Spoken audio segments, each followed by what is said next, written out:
This is the most important spot in Tierpark Berlin, the Rainforest House. I was expecting humidity, a few exotic animals, and maybe some free hydration, whether I wanted it or not. It's basically a tropical vacation, although coming to Germany in winter for a tropical vacation does sound a bit weird.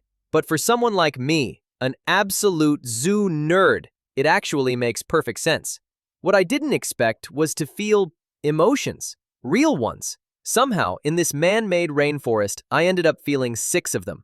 The first one I felt was mystery, or something close to it.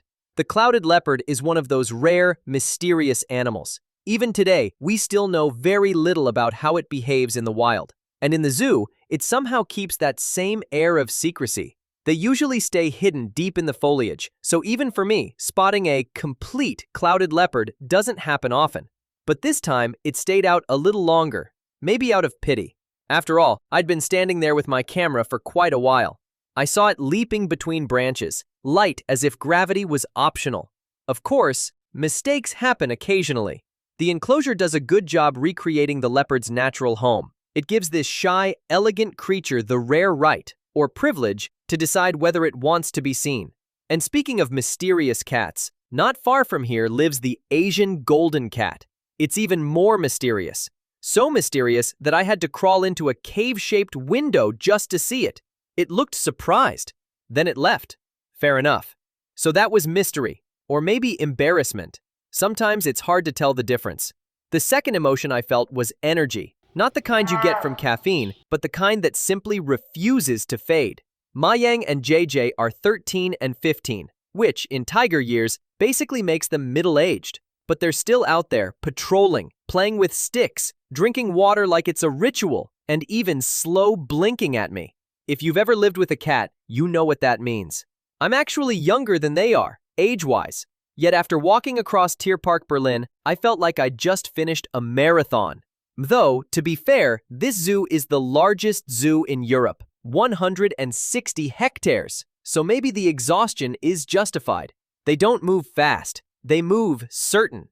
Maybe that's the real kind of vitality. Not the rush of youth, but the quiet decision to keep living gracefully.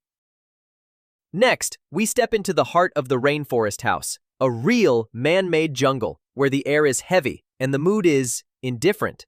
These are the false gharials. From head to tail, they radiate a kind of elegant apathy, unmoving, unreadable, the kind of silence that feels ancient and a little terrifying.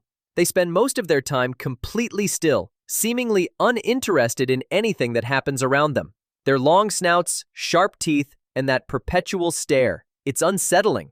But the funny thing is, I only started to feel afraid after I read that they can be dangerous to humans. Before that, I actually thought their little front legs were kind of cute. It's strange, isn't it? How our emotions are so easily rewritten by information. One fact, true or not, and suddenly, I see the same creature in a different light. After saying goodbye to the cold indifference of the gharials, I finally found joy again, in the form of 2 endlessly wrestling beanbags.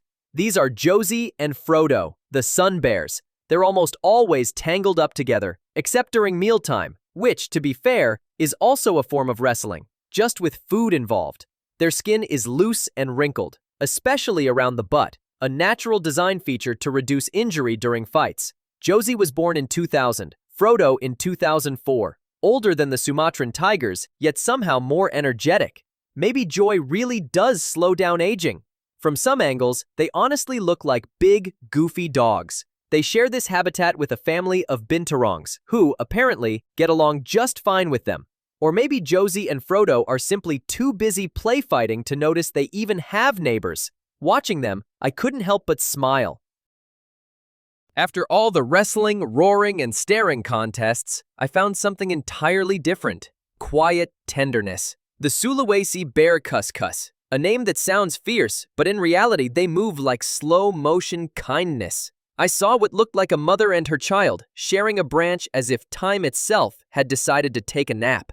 Honestly, the bear cuscus might be my spirit animal. In the wild, studies show they spend only about 5% of their time feeding. Their diet includes over 30 kinds of plants, all growing right around them. The rest of the time, mostly resting, grooming, and just existing peacefully. I should probably find a job like that too. It made me realize something. When I'm rested, I can be gentle. When I'm overworked, I become slightly carnivorous. After all the emotional ups and downs, I finally found peace in the Goodfellows tree kangaroo. Their outdoor enclosure is one of those you can actually walk into, like visiting someone's home. Everyone moves politely, quietly, trying not to disturb the hosts. But the hosts couldn't care less. They were calm, deeply, effortlessly calm. I was standing right next to it, expecting some magical wildlife moment, but it just kept chewing leaves like it had a lifetime contract with salad. No stress, no fear, just calm productivity. It really looks like its KPI is easy to hit.